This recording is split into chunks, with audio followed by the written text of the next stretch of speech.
Here are the answers for the Chapter 1 closure. So problem 119 says, given the function, f of x is the square root of x plus 4, and g of x is x squared minus x, find the value of each expression below. So the first one says f of 5, which means I'm going to plug in 5 for x in my function. So I have the square root of 5 plus 4, which is 9, so the square root of 9. So your answer should have been 3 or negative 3. For b, I'm plugging in negative 1 to g of x. So I'm doing negative 1 squared minus negative 1. So negative 1 squared is positive 1. Subtracting a negative is adding. So I get 2 as my answer. The next one, x, if f of x equals 10. So I'm setting my function equal to 10. X plus 4.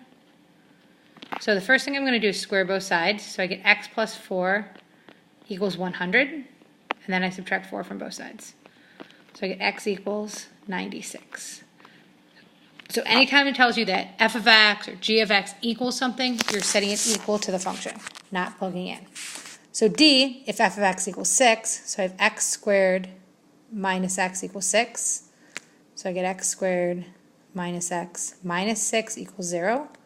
And then I have to factor it. So when I factor, I get x minus 3 and x plus 3, or x plus 2. So my answer are x is equal to 3 and negative 2. The next problem, I have to find the domain and range. So for the first one, the domain is x is greater than 6. Nope, sorry, x is less than 6. X is less than 6, and the range, y is less than 6 for both of them. The domain for the next one is all real numbers. You could say negative infinity to negative infinity. And the range is negative 3 is less than or equal to y, which is less than or equal to 3, because it's between negative 3 and positive 3. It says for each pair of equations below, determine where the graphs intersect. So you have to set up an equation. You could graph them too. So 3x plus 15 equals 3 minus 3x. So I'm going to add 3x to both sides. So I get 6x plus 15 equals 3. Subtract 15. So I get 6x equals negative 12. So I get x equals negative 2.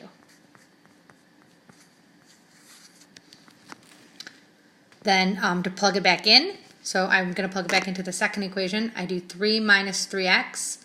So 3 minus 3 times negative 2 is really 3 plus 6, which is 9. So y is going to equal 9. So my ordered pair would be negative 2, 9. For b, I'm going to plug it back in, set them equal to each other. So x squared minus 3x minus 8 equals 2. Subtract 2, so I get x squared minus 3x minus 10 equals 0. So I factor it, and I get x minus 5x plus 2. So the x's are 5 and negative 2. So then I'm going to plug them back in. So when I plug it back in, I get 25 minus 15 minus 8. So for 5, I end up with 2. And I also end up with 2 for negative 2. Next problem, it says graph the function f of x equals x squared minus 2x minus 8. So the vertex I figured out was 1, negative 9. So 1, negative 9 is right here.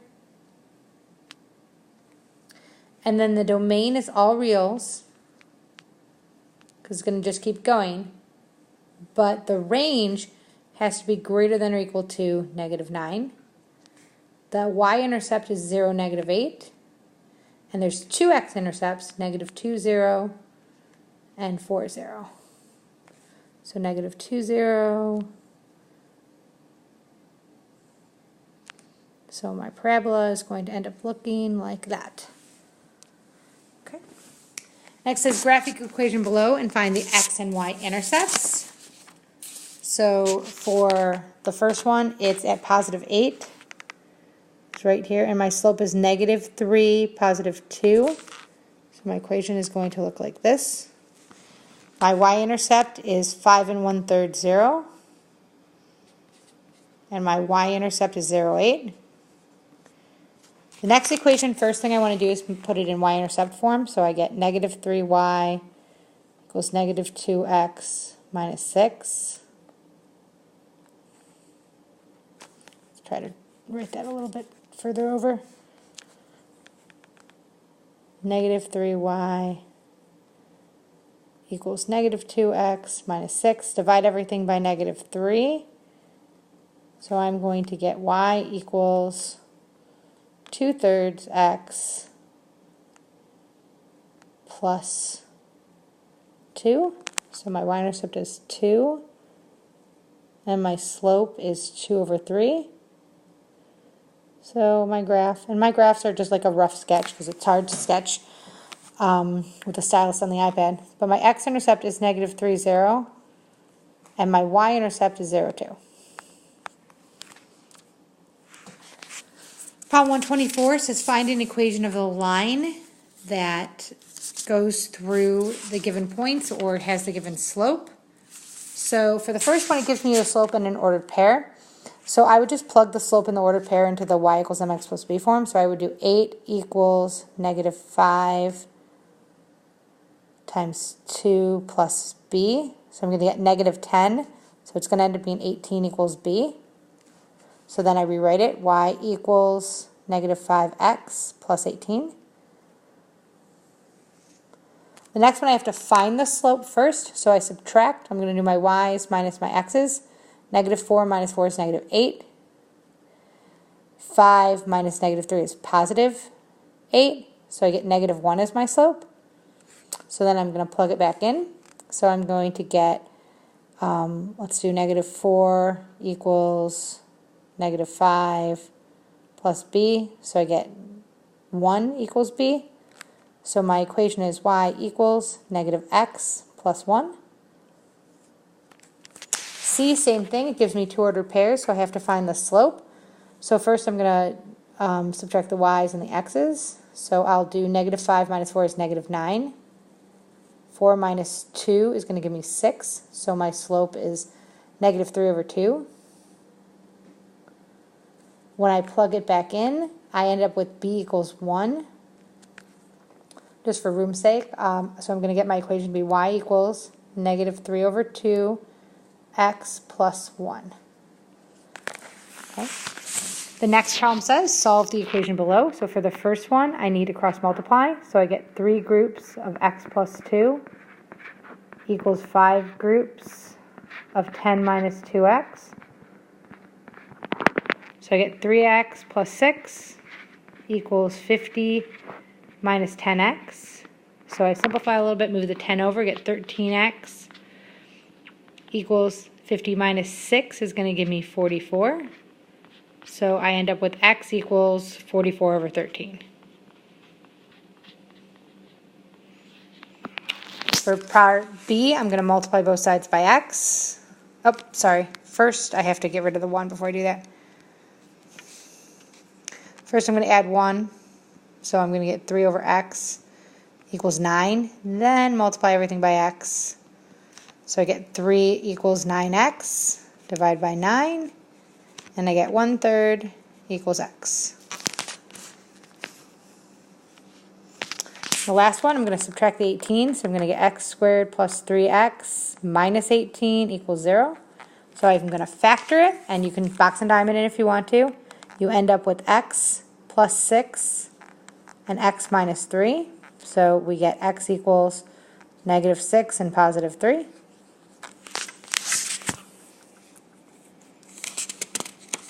Next problem is some triangles. For part A, I think it's a little easier for us to redraw the triangles as two separate triangles. It'll make it look a little easier. So like here's my small triangle. It's got a side of 3 and a side of 5. The big triangle has a side of 9 and y. So we're solving for y. So I'm going to write a proportion. 3 over 5 equals y over 9. That'll make it a little easier to do. So now I get 5y equals 18 divided by 5. Y ends up equaling 5.4. For B, I need to use a little bit of trig. I know that if I have opposite over hypotenuse, I need to use sine. So I'm going to do the sine of 15 equals y over 20. So then multiply both sides by 20. So I get 20, the sine of 15 equals y. Then I put in my calculator. When you put it in your calculator, you need to make sure that your calculator is set to degree or it's going to give you the wrong answer. So I get 5.18 for y. The last problem says Michael was given $200 for his birthday. Each week he spends $15 in comic books, and how many weeks will his birthday money be gone? So we have to create a multi-representation. So the first part, I know that in 0 weeks he ended up with 200, and then I can say 1, 185, 2, 170, 3, 155, and so on. So like if 200 is about up here, I know that I'm going to go down, and it's going to stop when I run out of money. So the equation was y equals 200 minus 15x. And then at the bottom, a lot of people gave me when it would be that he ran out of money, and it ends up being about 14 weeks. But that's not actually what it asks you to do. It asks you to tell me how does each representation show the solution. So you would say in the table, I'm not going to write it out,